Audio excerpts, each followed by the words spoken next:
ایسی مصیبتیں، ایسی پریشانیاں کیوں آتی ہیں؟ اس کے آنے کا ایک اور سبب بڑوں کی بے ادبی۔ کس کی بے ادبی؟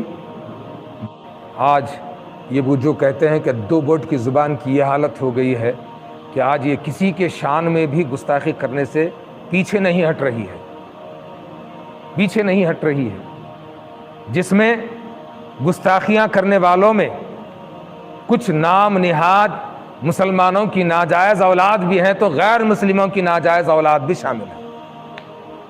یہ دونوں ناجائز اولادیں ہیں جو کہ اللہ کے رسول کی شان میں، اپنے بڑے بڑے جو ہے آقاؤں کی شان میں، اپنے بڑے پیغمبروں کی شان میں، اپنے بڑے سوامیوں کی شان میں، اپنے بڑے جو ہے پروشوتموں کی شان میں جو ہے یہ زبان کو لگام نہیں لگا رہے ہیں، دھڑلے سے جو من میں آتا، جو زبان پر آتا نکالتے جا رہے ہیں، اور ان بے ادبیوں کو، گستاخیوں کو حکومتیں سہ رہی ہیں، ان کی پشت پناہی کر رہی ہیں۔ تو یاد رکھو اللہ تبارک و تعالیٰ کا یہ انتقام ہے کہ جہاں اس کے بڑوں کی شان میں گستاخی ہوتی ہے وہاں کی عوام پر سے رحمت کو اٹھا دیتا ہے، مصیبتوں کو انڈیل دیتا ہے، مصیبتوں کو انڈیل دیتا ہے۔ ایسے نالائقوں کو، ایسے حرامیوں کو، چاہے وہ وسیم رضوی ہو، چاہے وہ نرکانند سرسوتی ہو، نہیں نرسمہ نہیں ہے، نرکا ہے، نرک ہے اس کا مقام۔ میں نام بدل دیتا ہوں، ہو سکتا ہے میرا پیغام پہنچے گا تو اسے تکلیف ہوگی۔ ارے دیوانے، تیرا نام صرف میں نے نرکا کہا تو تجھے اتنی تکلیف ہوتی ہے، تو اللہ نے جس نور سے اپنے نبی کے نور کو پیدا کیا تھا، جو ہمارا نبی ہم مانتے ہیں کہ وہ اللہ کا نور ہے، تو اس اللہ کو کتنی تکلیف ہوتی ہوگی۔ تو جیسے نالائقوں کی وجہ سے، ان جیسے بدتمیزوں کے وجہ سے جو ہے اللہ پاک ساری انسانیت کو مصیبتوں میں ڈالتا ہے۔ حکومتیں توجہ دیں، نوٹس لیں، ایسے نالائقوں کو فوراً جو ہے جیل کی سلاخوں کے پیچھے ڈال کر کے سخت سے سخت سزا دیں۔ اگر ایسوں کو تم کھلا چھوڑو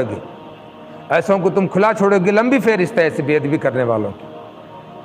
میں صرف پیغمبر دو جہاں جناب محمد رسول اللہ صلی اللہ تعالیٰ علیہ وسلم کی ہی بات نہیں کر رہا ہوں، یہ تو میری جان ہے، میری شان ہے، میری آن ہے، میری پہچان ہے۔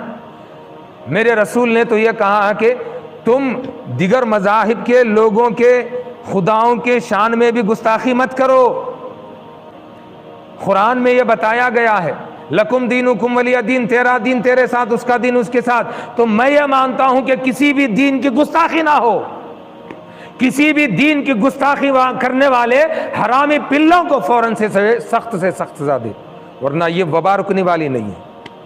حکومت نوٹس لے، یہ علماء پنڈتیں کون کیا کہہ رہا ہے مجھے پتہ نہیں ہے، مگر یہ جو مصیبتیں ہیں ہم نے مول لی ہیں، یہ جو مصیبتیں ہیں بابا معصوم انسانوں کی جانیں لے رہی ہیں۔ معصوم لوگ اس میں غدار بھی مر رہے ہیں، وفادار بھی مر رہے ہیں، اچھے بھی جا رہے ہیں، برے بھی جا رہے ہیں۔